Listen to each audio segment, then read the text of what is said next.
People ask, how do you do it? But I don't know how I couldn't do it.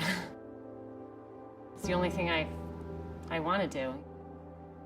I happened to take care of my first oncology patient as a new nurse, and I loved it. I'll never forget him.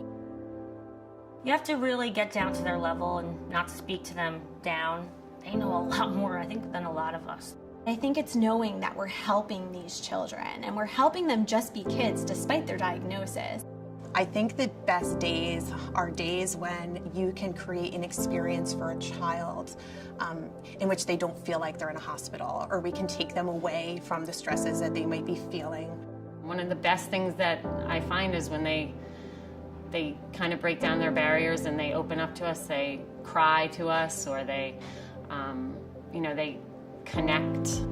It's a great job, but the highs are very high and the lows are very low in the job. But it's probably something I would never do anything else.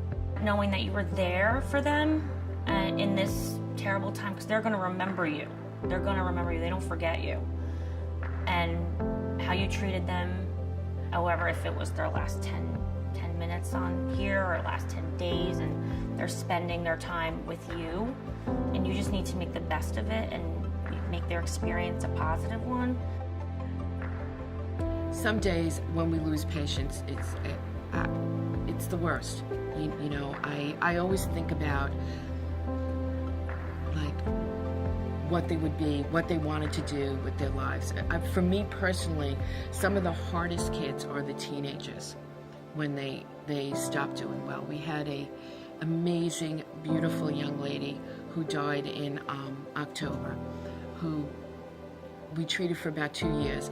She was one of those special people in your life that you would probably never meet again. And everyone in the clinic loved her, and I was actually privileged to be her primary nurse. When we see them walk back on the floor after they've gone into remission, sometimes it's a year they wait, sometimes it's, 6 months, doesn't matter. They come in, they have hair, they're smiling.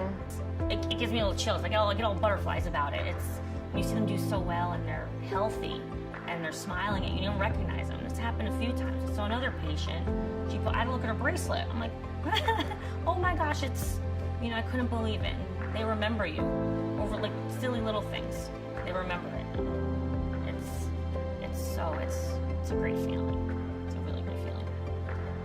We all have the same goal for our patients, so you have to connect to the people in order to connect to the goal.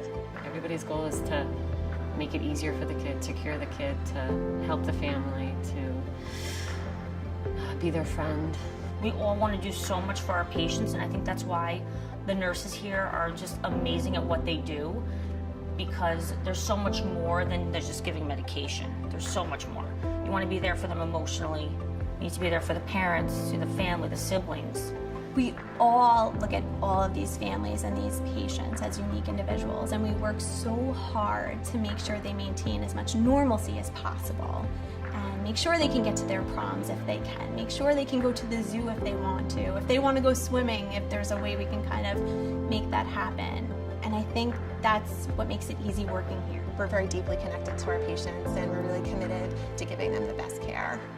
This is probably the hardest thing they're going to go through in their life, I hope.